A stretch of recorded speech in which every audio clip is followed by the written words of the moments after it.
পিছনে ব্যানারে লেখা আছে মত বিনিময় সভা, ওটাকে পলিটিক্যাল প্রোগ্রাম ছিল বলেন?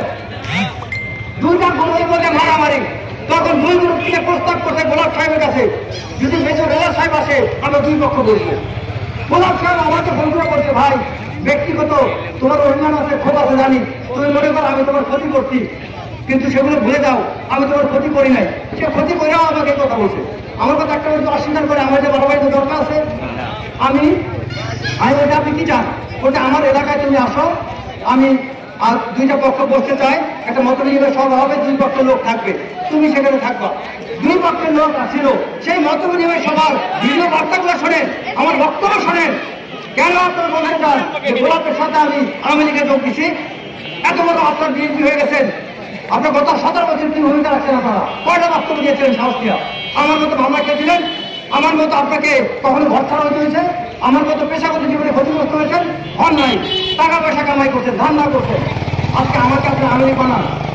আমি গোলাপ সাহেবের সাথে সেই মত বিনিময় সভায় যোগ দিয়ে আমি গোলাপ জানতো আমি বিএনপি পরিবার, আমার বাবার বিএনপি নেতা, তারপর আমাকে সেই প্রোগ্রামে দাওয়াত দিয়েছে তিনি, কারণ আমি কামাই করছি ওই ইজ্জত।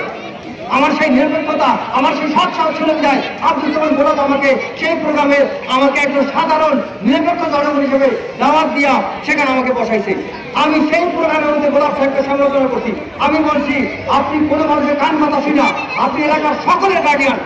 আমি আল্লাহকে হাজির নাজির করে বলছি, আমি এক্সাক্টলি কথা বলছি যে আব্দুল সালাম গোলাপ আপনি এলাকার সকলের গার্ডিয়ান। আপনি নির্দিষ্ট কোনো লোকের কথায় আপনি কিছু মানুষের প্রতি জুলুম করবেন না। এই কথা আপনার বলতে পারছেন, গোলাপ সাহেবের সামনে যা করেন নাই, আজকে আমাকে বলেন আমলে। তারপরে আরেকটা ছবি আছে আমার সাথে, শিক্ষামন্ত্রী জীবনের সাথে আমি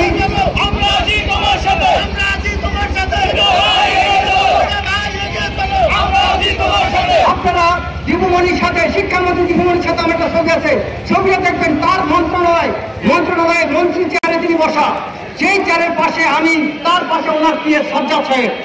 আপনারা বলেন মন্ত্রীর কাছে কি সবাই যাবে না? বলেন, আমি কি আওয়ামী লীগের কাছে গেছিলাম? আওয়ামী লীগের নেতার কাছে গেছি? আমি মন্ত্রীর কাছে গিয়েছি, শিক্ষামন্ত্রীর কাছে গিয়েছিলাম। কেন গিয়েছি? আমি শিক্ষামন্ত্রীর কাছে গিয়েছি এই এলাকার শিক্ষার মান উন্নয়নের জন্য। আমি তখন সমিতির স্কুলের, আমার বাবার প্রতিষ্ঠিত স্কুল, সেই সমিতির স্কুলে আমি তখন আমি সভাপতি হিসাবে এলাকাকে গর্বিত করার জন্য আমি শিক্ষামন্ত্রীকে দাওয়াত দিতে গিয়েছিলাম। সেই দাওয়াত পত্র আমি ফেসবুকে পোস্টে উল্লেখ করে দিয়েছি।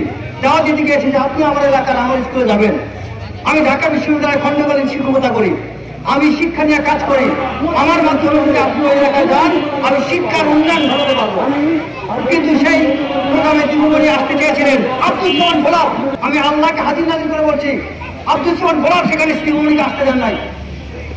আপনারা যে বলেন আমি গোলাপের লোক, তা গোলাপ সাহেব আমার স্পোর্টসের ব্যানার কেন ছিঁড়ে নিয়ে গেছিলেন? কেন স্পোর্টসের ব্যানারে গোলাপ সাহেবের ছবি আমি দেই নাই বলে সেই ব্যানার কেন ছিঁড়ে দিয়েছিলেন? পরে তিনি কালকিনি থেকে নতুন ব্যানার বানায় পাঠাইছেন, যেই ব্যানারে তার ছবি ছিল। আপনারা দেখেন এগুলো সাক্ষী আছে, মানুষ রেকর্ড আছে এগুলো।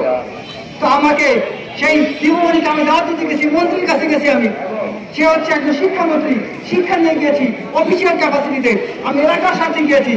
আমি দীপুমণির কাছে কি ধান্দার জন্য গিয়েছিলাম? আমার সাথে বিভিন্ন সরকারি কর্মকর্তা, বিভিন্ন উচ্চপদস্থ লোকজনের সাথে সম্পর্ক।